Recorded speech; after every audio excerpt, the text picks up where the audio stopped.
빈자리는 몰라도 난자리는 안다라는 말이 있죠. 있었던 사람이, 같이 했던 사람이 없어지면 그것만큼 쓸쓸한 일이 없더라고요. 제가 미국에 있을 때 제일 슬펐을 때라고 얘기하면 같이 잘 지내던 사람이 한국으로 가는 거예요. 그러면 의지하고 같이 있었던 사람이 갈 때 그렇게 허전해요. 그래서 이렇게 가는 사람은 새로운 꿈과 소망을 갖고 가니까 가지만 남아있는 사람은 참 그게 쓸쓸하더라고요. 근데 사실 사도행전이 시작될 때 제자들이 이렇게 쓸쓸했겠다라는 생각이 들어요. 오늘은 우리가 읽은 말씀이 오순절 성령 강림, 그리고 그때 베드로가 했던 설교의 말씀인데, 사실 사도행전이 처음 시작될 때 어때요? 예수님이 십자가에서 죽으시고 부활하신 다음에 제자들을 찾아오셨죠. 찾아오셔서 40일을 같이 했습니다. 이때 제자들이 진짜 좋았을 것 같아요. 왜냐하면 내가 예수님을 잘 보내드린 것도 아니고 모른 척하고 진짜 마음속에 그 죄책감이 얼마나 컸겠어요. 그런데도 찾아와 주셨어요. 그 예수님이 40일 동안 같이 계셔 주셨어요. 얼마나 좋았겠어요. 근데 호련히 딱 40일 되니까 하늘로 올려가시는 거예요. 그 올려지는 모습을 보고 1장 11절을 보면 이렇게 얘기해요. 이르되 갈릴리 사람들아 어찌하여 서서 하늘을 쳐다보느냐. 제자들이 하늘만 멍하니 봤겠죠. 맥없이 봤겠죠. 붙잡고 싶지 않았을까요? 그 예수님 맥없이 보고 있는 이 제자들, 정말로 예수님 없이 살 수 있을까 싶었을 것 같아요. 그때 그럼 예수님은 과연 40일 동안 다시 오셔서 제자들한테 무엇을 하셨을까요? 뭘 가르치셨을까? 그런 생각 드시죠? 제가 보기에는 이게 진짜 같아요. 이전에 아무리 같이 살아도 배신하고 십자가 질 때 모른다 했던 제자들에게 이제 하늘로 올라가시면서 마지막 말씀하시는 거잖아요. 마지막 당부. 우리가 이 땅에서 이게 마지막이야 하면 내 자녀들에게, 내 가장 가까운 가족에게 뭘 얘기하시겠어요? 예수님이 그 당부하시는 거거든요. 40일 동안. 아니나 다를까 놀라운 일이 벌어집니다. 예수님 모른 척했던 이 제자들이요, 180도 달라져요. 사실 달라진 건 없었어요. 제자들에게 달라진 거는 상황이 바뀌지 않았어요. 예수님 만났다 가실 때까지도 가만히 맥없이 보던 제자들인데, 이들이 180도 달라진 데는 한 가지 사건만 있어요. 무슨 사건이에요? 성령 강림 사건을 경험해요. 이걸 보고 달라집니다. 사도행전은 그래서요, 사실은 예수님이 이제 하늘로 올라가시고 남아있는 제자들, 우리들이 교회가 되어서 교회의 역사가 어떻게 이루어지는지 초대교회 30년의 역사를 통해서 우리에게 보여주고 계셔요. 그래서 이 말씀을 통해 우리가 과연 교회된, 우리 교회 앞에 붙는 말이 뭐가 있죠? 주보를 보면 무슨 함께하는 교회? 예? 우리 많아서 좀 헷갈리신 거예요. 그렇죠? 사람이 교회되는 함께하는 교회. 사람, 우리가 교회가 되는 거예요. 그리고 교회로 모여서 또 교회의 일을 해요. 이걸 어떻게 할 수 있을까? 지금부터 이제 오늘 말씀을 통해 보려고 해요. 사실 우리 교회가 이제 몇 년째예요? 6살. 애들 나이로 하면, 사람 나이로 하면 6이 작은 것 같지만 교회의 나이로 작지 않은 나이예요. 과연 우리는 여기 왜 지금 서 있는지를 말씀을 통해 보려고 합니다.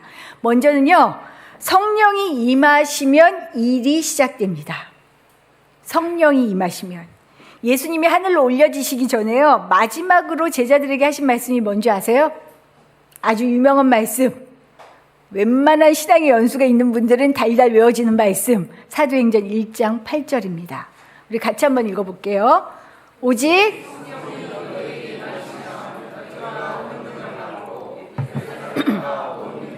사마리아와 땅끝까지 이르러 내 증인이 되리라. 이 말씀 때문에 우리가 복음을 증거하는 증인, 복음이신 예수의 증인으로 살아가는 것을 목표로 살고 있지요. 그런데 이 일을 해내려면 포커스가 늘 증인에 맞춰 있었는데요. 증인이 되라, 증인이 되라. 이 포커스를 맞추려면 한 가지 더 먼저 맞춰야 될 포커스가 있어요. 뭐게요? 노란 글씨입니다. 같이 읽어볼게요. 오직 성령이 너희에게 임하시면 증인이 되려면 오직 성령이 임하는 성령의 임재가 전제됩니다. 증인의 역할은 뭐예요? 사실을 제대로 전해주는 거죠. 사실을 제대로 밝히는 사람이 증인이에요. 그런데 성령이 없으면 사실, 복음을 제대로 밝힐 수 없다라는 얘기예요. 성령의 임재를 경험하지 못했을 때 제자들 어땠어요? 마음은 진짜 예수님 곁에 있고 싶었어요. 기도도 열심히 하고 싶고요. 예수님 그 험한 일 하시면 안 돼요. 그러고 베드로 어땠어요? 십자가에 잡아가려고 하는 예수님 그냥 그 군인 귀를 그냥 바로 자르잖아요. 마음은 진짜 이만큼이었어요. 굴뚝 같았어요. 하지만 결국은 모른 척했어요. 하지만 이들에게 성령이 임하자 상황이 달라지는 겁니다. 오늘 본문이 그 증거예요. 예수님을 모른다고 저주까지 했던 베드로가요, 성령이 임한 자리에서 지금 십자가에서 죽은 예수가 우리의 구세주다라고 얘기해요. 우리 말씀 한번 읽어볼게요. 본문에 우리가 읽지 않은 본문이에요. 뒷부분인데요. 23절과 24절 말씀입니다. 어떻게 증거하는지 볼게요. 같이 읽어요. 그가 하나님께서 미리 아신 대로 내준 바 되었거늘 너희가 법 없는 자들의 손을 빌려 못 박아 죽였으나 하나님께서 그를 사망의 고통에서 풀어 살리셨으니 이는 그가 사망에 매여 있을 수 없었음이라. 사람들의 그 세상 사람들의 권위 앞에서, 죽음이라는 공포 앞에서 예수와 같은 무리로 걸릴까봐, 이게 드러날까봐 꽁꽁 숨으며 전전긍긍했던 베드로가요, 이제 뭐라 그래요? 니네가 예수 죽였잖아. 너희가 십자가로 예수를 내몰았잖아. 그런데 하나님께서는 이것으로 우리의 구원하시는 그 일을 이루셨어 라는 것을 지금 말씀하고 있는 거예요. 아주 당당하게. 어떻게 베드로가 이렇게 갑자기 달라질 수 있었을까요? 정답 뭘까요? 정답 아시죠? 알면서 얘기 안 하시는 거죠? 뭐예요? 성령을 받았어요. 성령이 임하니까 완전 달라져요. 사람 바뀌는 거 쉬워요? 아니요. 진짜 어려워요. 제가 27년 동안 못 바꾸는 거 하나 있잖아요. 전 남편을 사랑합니다. 근데 이 사랑이 싹 지워질 때가 있어요. 똑같은 포인트에서 이 사랑이 그냥 내가 아우 할 때가 있어요. 제가 어떤 포인트에 우리 남편한테 늘 화를 내냐면, 말을 할 때 윽박지르듯이 예쁘지 않게 말하면요, 전 진짜 화가 확 나요. 그럼 제가 이래요. 말 좀 이쁘게 하라고. 그럼 뭐라고 대답을 오게요? 내가 뭘 어쨌는데. 본인은 예쁘게 말하지 않지 않았다는 거예요. 이걸로 27년째 옥신각신하고 있어요. 그래서 제가 속으로 어쩜 이렇게 안 받게 하면서 저한테도 놀라요. 아니라고 하는데 왜 나는 아니라고 안 여겨지지? 왜 나는 안 바뀌지? 안 바뀌어요. 이거 하나도 평생을 살아도 안 바뀌더라고요. 사람 바뀌는 포인트는 어디에 있는 줄 아세요? 성령의 능력이 아니면 안 돼요. 왜냐하면요, 사람은 살아온 배경, 살아온 환경, 생각했던 사고의 방식, 이 모든 게 굳어져서 자기 경계가 있어요.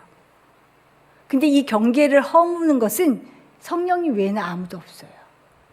아무도 스스로 못 허물어요. 성령님이 오셔야 이 경계가 허물어지더라고요.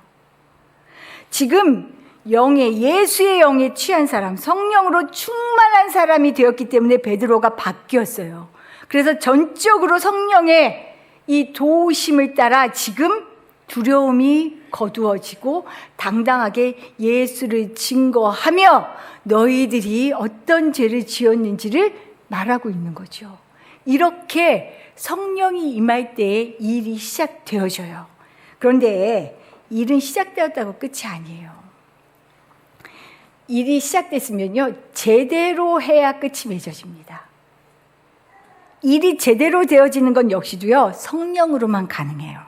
그래서 두 번째 우리가 볼 말씀이요, 성령이 임하시면 어떻게 해요? 일을 제대로 한다.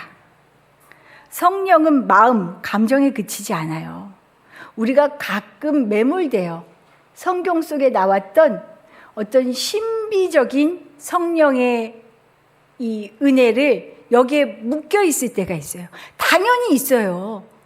그 필요가 있으면 당연히 놀라운 역사를 통하여 일어나죠. 그때도 전에도 말씀드렸지만 선교의 현장, 그리고 우리 같이 예전에 가난하던 시절에 그때에는 정말로 어떤 극적인 성령의 역사를 보여주심으로 역사를 또 일으켜 주셨어요. 그런데 이게 다가 아니거든요. 이게 다가 아닌데 자꾸 그것만 콕 집어요. 성령이 얼마나 넓으신데, 크고 넓은데 우리는 그거 하나만 콕 집어서 이거 아니면 성령이 임하지 않은 것처럼 여기고 살아요. 바보같죠, 우리. 얼마나 미련해요. 베드로 많이 배운 사람이 결코 아니었습니다. 어부였어요, 어부. 그렇다고 그의 성격이 차분해서 논리적으로 합리적으로 뭔가를 이해하고 이해시키고 했던 사람도 아니에요. 어때요? 말이 먼저 나가요. 나 할 수 있어요. 행동이 먼저 나가요. 이런 사람이었어요. 근데 그런 그가요, 성령에 충만하더니 오늘 본 말씀, 설교하는 모습을 보면 이전과 달라진 것을 알 수 있어요. 사실 오늘 설교의 말씀은 그 앞에 전제가 있죠. 오순절 성령 강림 사건. 이때 막 방언을 하기 시작해요. 말씀을 보면 갈릴리 사람들, 배우지도 못한 사람들이 어떻게 저렇게 여러 말들을 다 하죠. 언제 배웠다고? 마치 우리가 영어하고 독일어하고 불어하는 것처럼. 희한하네. 이거 어떻게 된 거야? 놀라운 일 앞에서 그냥 불길처럼 일어나는 이 성령의 역사 앞에서 사람들이 놀라고 정말 희한하게 생각했죠. 그런데 이럴 때 꼭 이런 사람도 있어요. 조롱하는 사람들. 말도 안 돼. 모르니까 조롱하지요. 사도행전 2장 13절에서 어떻게 조롱하나 한번 보죠. 같이 읽어볼까요? 또 어떤 이들은 조롱하여 이르되 그들이 새 술에 취하였다. 술 취했어. 우리가 모르는 술 먹었나 봐. 제정신 아니야. 이렇게 얘기한 거죠. 이때 베드로가요, 딴 때 같으면 어떡하겠어요? 아니거든! 하고 나설 것 같은 베드로가요, 이게 아니라 너무나 차분하게 얘기해요. 이 일이 벌어진 시간이 3시라고 되어 있어요. 성경 밑에 보면은 이 3시가 오전 9시다라고 되어 있어요. 9시, 이 아침부터 누가 술에 취하겠냐고. 그런 거 아니라고. 이렇게 얘기하면서 요엘 선지자를 통해 하신 하나님의 예언이 성취된 것이다 라고 하며 이 선지자의 말을 인용해서 이야기합니다. 이것이 17절에서부터 21절까지의 말씀이에요. 요엘을 통해 예언했던 하나님의 계획이 실현된 것이다 라고 아주 성경을 가지고 근거를 대며 이야기하는 거예요. 베드로가 이 말을 지금 누구에게 하고 있는 줄 아세요? 성경에 능통한 유대인들에게 얘기하고 있어요. 그 많은 사람들 앞에서 성경을 근거로 따박따박 얘기해요. 이게 베드로, 보통 우리가 알던 베드로라면 할 수 없는 일이에요. 어떻게 가능했게요? 그 비밀이 요한복음 14장에 나옵니다. 우리 보혜사 성령 26절 말씀을 통해서 보혜사 곧 아버지께서 내 이름으로 보내실 성령, 그가 같이 읽죠. 너에게 모든 것을 가르치고 내가 너에게 말한 모든 것을 생각나게 하리라. 성령이 이런 일을 해요. 예전에 예수님하고 같이 있을 때는요, 이게 무슨 말이야, 이게 뭐지, 다시 얘기해 주세요 했던 말씀이요, 성령이 임하니 깨달아지는 거예요. 알아지는 거예요. 생각나게 하는 거예요. 그래서 진짜 성령의 능력을 받고 싶으면요, 말씀을 채워야 해요. 말씀 채워야 해요. 내용이 반듯해야죠. 그것이 생각나야죠. 하나님의 것이. 이뿐만이 아니에요, 성령은. 요한복음 16장에 보면 진리의 성령이 오시면 그가 너희를 모든 뭐라 그래요? 진리 가운데로 인도하시리니, 진리로 인도하시래요. 이게 뭐예요? 바른 방향으로, 제대로 된 방향으로 이끌어 가신다는 거예요. 말씀이 아무리 많이 들어와도요, 방향이 잘못되면 헛거예요. 종교 지도자들 어땠어요? 말씀을 몰랐어요? 말씀이라면 일가견이 있는 사람들이었죠. 그들이 왜 예수를 십자가에 못 박아 죽었어요? 자기들 편에서 예수를 봤거든요. 하나님의 편이 아니라 자기의 편으로. 방향이 잘못되면 이렇게 된다는 거예요. 성령의 임재가 아니면, 성령이 임하시지 않으면 우리가 아무리 열심히 있어도, 내가 아무리 말씀으로 무장되어 있는 것 같아도 방향을 잘못 가기가 일수라는 거죠. 성령이 임하시지 않으면 우리는 하나님의 일을 할 수 없게 되어 있는 사람들입니다. 그래서 제가 그런 말씀 하잖아요. 우리가 말씀과 기도라는 두 축으로 살아가야 한다. 나에게 생각나게 하는, 성령이 나를 이끌어낼 말씀이 내 안에 날마다 들어와 있어야 하고요. 이 말씀을 따라 제대로 된 길로 갈 수 있게 도와달라고 하는 성령의 도우심을 위한 간구가 없으면 우리는 바로 설 수 없어요. 그래서 성령이 임하셔야 제대로 일할 수 있다라는 것입니다. 마지막으로요, 이게 사실은 제일 하고 싶었던 얘기예요. 성령님이 이런 분인데, 성령이 임하시면요, 우리를 꿈꾸게 해요. 꿈꾸게. 성령이 임하면 일어나는 일들, 그 요엘 선지자를 통해 보내주신 말씀 17절, 18절 말씀 한번 읽어볼게요. 아주 가슴이 벌렁벌렁하고 신이 나는 말씀인데 우리 17절, 18절 같이 읽겠습니다. 하나님이 말씀하시기를 말세 내가 내 영을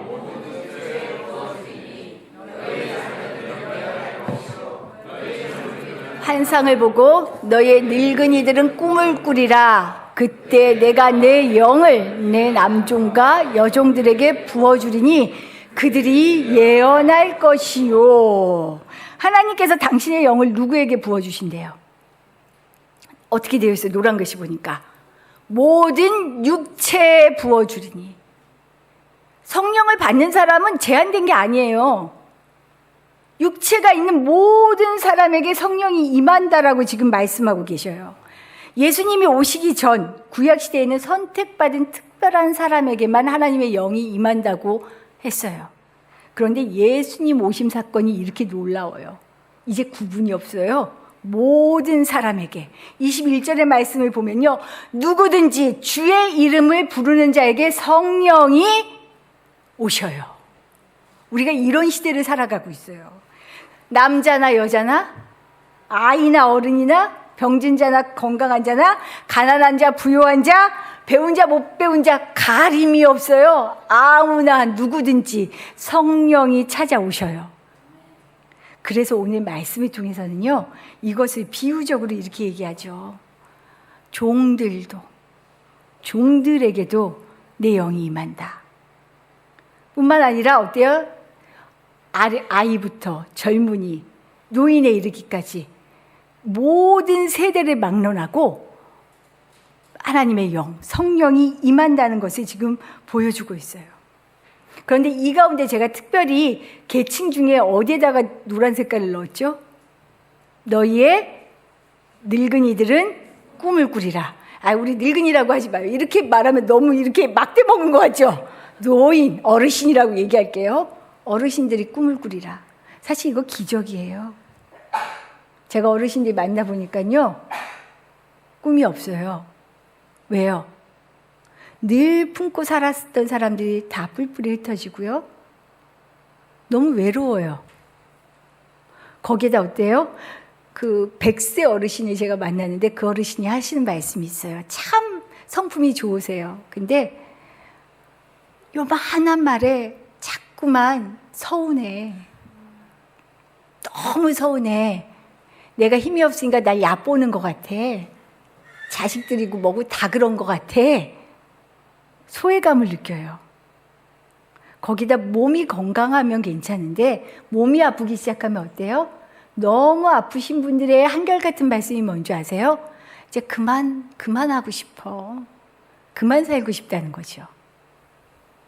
너무 몸이 아프면 그러잖아요. 포기하고 싶잖아요. 그러면서도 죽음이 달가워요? 한 번도 가보지 않은 그 길. 공포지요. 무섭지요. 이런 어른들이 꿈을 꾼대요. 성경 놀랍지 않아요? 정말 놀랍지 않아요? 오늘 말씀을 통해 주시는 이 꿈, 소망과 기대가 있다는 것입니다. 퇴색하고 끊어진 소망이 다시 이어져서 새로운 꿈을 꿀 수 있다라고 얘기해요. 사실은 저는 이제 일을 좀 그만 버리고 싶다라는 생각이 들 때가 많아요. 감히 이제 50대여 놓고 드리는 말씀은 이제는 좀 이렇게 힘들게 안 하고 싶을 때가 많아요. 힘든데 또 일을 벌리면 어떡하나 겁이 나요. 그런데 하나님이 주시는 꿈은요, 차원이 달라. 일을 하기 위해서 힘든 게 아니고요, 신이 나고 기대가 있고 이걸 하지 않으면 견딜 수 없는 소망이 피어나는 거예요. 이 일이 모든 세대를 통해서 일어난다는 거예요. 갈렙 기억하시죠? 여호수아와 갈렙. 가나안 정복하기 전에 정탐을 딱 시켰어요. 모두가 안 된대요. 거기 땅 사람들이 얼마나 크고 힘이 센데 우리 갔다가 다 죽어요? 했을 때 여호수아와 갈렙만 어떻게 해요? 아니요. 그들은 우리의 밥입니다. 하나님이 우리에게 주셨어요. 그렇게 하고 모세, 진짜 출애굽 1세대 다 죽었어요. 모세도 가나안 못 갔잖아요. 그리고 이제 여호수아 갈렙만 들어가게 되는데 진짜 그 앞에 섰어요. 들어가야 돼요. 근데 가나안 땅이 들어가면 끝이게요? 아니게요? 들어가면 끝인 땅은 하나도 없어요. 적과 꿀이 흐르는 땅이 그냥 주어지지 않아요. 가서 싸워 차지해야 해요. 내 것으로 만들어야 해요. 근데 갈렙이 지금 나이가 85세가 되었어요. 다들 두려운 거예요. 그 앞에서는. 할 수 있을까? 진짜 할 수 있을까? 근데 이 갈렙이 하는 말이 정말 놀라워요. 우리 여호수아 14장 말씀 한번 읽어볼게요. 같이 읽어보죠. 오늘 내가 85세로 돼 모세가 나를 보내던 날과 같이 오늘도 내가 여전히 강건하니 내 힘이 그때나 지금이나 같아서 싸움이나 출입에 감당할 수 있으니 그날에 여호와께서 말씀하신 이 산지를 지금 내게 주소서. 척박한 정말 크고 힘센 사람들이 질비해 있는 이 땅에 나 그때나 지금이나 다르지 않아요. 나 힘 있어요. 이 산지를 내게 주소서. 이렇게 얘기하는 거예요. 진짜 힘 있겠어요? 물리적인 힘은 없어요. 그런데 이렇게 당당하게 얘기할 수 있는 힘이 뭐예요? 갈렙에게는요, 소망이 있는 거예요. 기대가 있어요. 하나님이 약속하신 것은 반드시 이루신다는 이 기대가 있었어요. 이 땅을 차지하게 하실 거라는 기대와 소망이 있었기 때문에 이 산지를 내게 주소서라고 지금 감히 겁없이 아무렇지 않게 얘기할 수 있는 거죠. 이 사람이 하나님의 사람입니다. 이 사람이 성령의 사람이에요. 물리적으로 할 수 있는 일을 하겠다라고 하는 건 누구나 할 수 있어요. 사람이라면 누구나 할 수 있어요. 그런데 보이지 않는 것을 보는 것. 우리 17절, 18절 말씀 다시 한번 볼까요? 보세요. 자녀들은 예언할 것이요. 앞으로 되어질 시대를 읽는 눈이 있을 거라는 거예요. 성경의 말씀을 문자적으로 보면 그게 그대로 그냥 실현되어지는 거다라고 이해하는데요. 달라요. 시대와 상황을 따라 본질인 복의 말씀이 어떻게 실현되느냐라는 것은 다를 수 있어요. 먹을 것이 없어 가난한 사람들에게 전해야 되는 복음과 먹을 것은 풍족한데 갈 길을 알지 못해 영혼이 피폐한 사람들에게 전해질 복음의 방법은 다를 수밖에 없어요. 그래서 자녀들에게 앞을 내다보는 힘을 주실 거고요. 젊은이들에게는 앞에 어떤 일이 펼쳐질 거다라고 하는 비전을 보여주시고요. 이것 때문에 기대와 꿈이 생기는 것을 어르신들에게, 늙은이에게 줄 거다라고 지금 말씀하시는 거예요.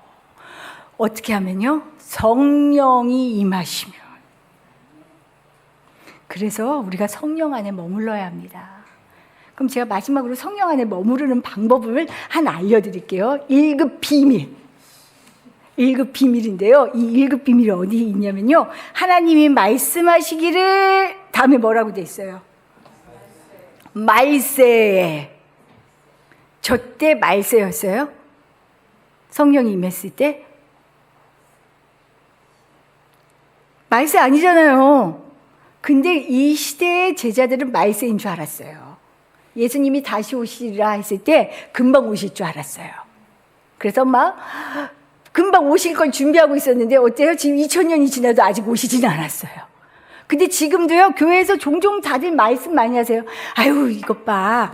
이 징조가 있잖아. 말세야. 이제 곧 끝나. 그거는 생각할 필요 없어요. 언제인지 때는 예수님 말씀처럼 그건 하나님이 정하신 때예요. 당장이 될 수도 있고요. 이러다 우리 올려질 수도 있어요. 2000년이 더 어릴지도 몰라요. 그럼 이 말세는 뭘까? 지금을 마지막처럼 살라고요. 왜 지금을 마지막처럼 살라고 하신 줄 아세요? 마지막이면 간절해요. 내가 지금 이 땅을 떠난다 하면 자식들한테 뭐라고 얘기하시겠어요? 어떤 간절함으로 마지막을 채우시겠어요? 성령을 향한, 성령의 도우심을 향한 간절함이 없으면요, 성령을 차지할 수가 없어요. 와도 바람이 세차게 불어도 나는 못 느껴. 그래서 이 성령을 찾으라, 구하라라고 얘기하는 거예요.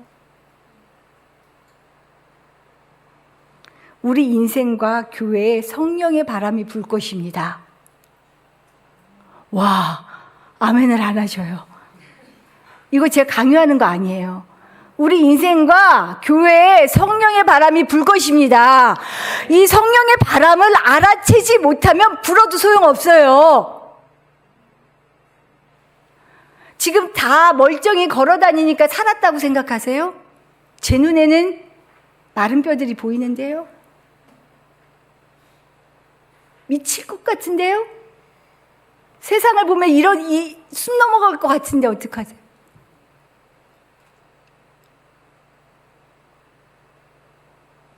마른 뼈가 질비한 곳에서 에스겔 선지자에게 생기를 있으라, 생기를 불어넣으라고 말씀하셨죠. 교회의 일은, 우리의 일은 이 생기를 불어넣는 일이에요. 성령의 바람을 불어넣는 일이에요. 죽을 것 같은 사람들 살리는 일이 우리의 일이라고요. 근데 어떻게 성령을 구하지 않고 우리가 이 일을 감히 어떻게 할 수 있어요? 내 자녀들이 죽어가는데, 삐쩍 말라가는데, 못 살겠다고 하는데, 살아도 사는 것 같지가 않은데, 소망이 없는데, 이 사람들 그냥 놔두시겠어요? 놔도. 빠름 속도를 따라 지나가긴 하는데, 왜 사는지도 모르고 살아가는데. 이게 인생이에요? 내가 교회입니다. 그리고 함께 모인 이 교회가 해야 할 일이 있습니다. 성령이 임하시면 우리에게 꿈을 주십니다. 해야 할 일을 할 수밖에 없는, 신나서 춤추며 할 수밖에 없는 그 일을 보여주셔요. 6년째 접어든 우리 교회, 하나님이 꿈을 보여주시는 것 같아요. 미치겠어요. 준비되지 않으면 날아가잖아요. 사람 살리는 일을 날리면 어떻게 해요? 놓치면 그때 끝나버리는 일을. 우리 성령의 도우심을 간구하며 사람을 살리고 세워 생명력이 윤기가 잘잘잘 하나님의 영으로 잘잘잘 흐르는 정말 복된 인생을 살아가는 사람들이 만드는 이 일, 하나님의 나라를 펼쳐가는 이 일, 다 같이 힘내며 하실 수 있기를 축복합니다. 기도드리겠습니다.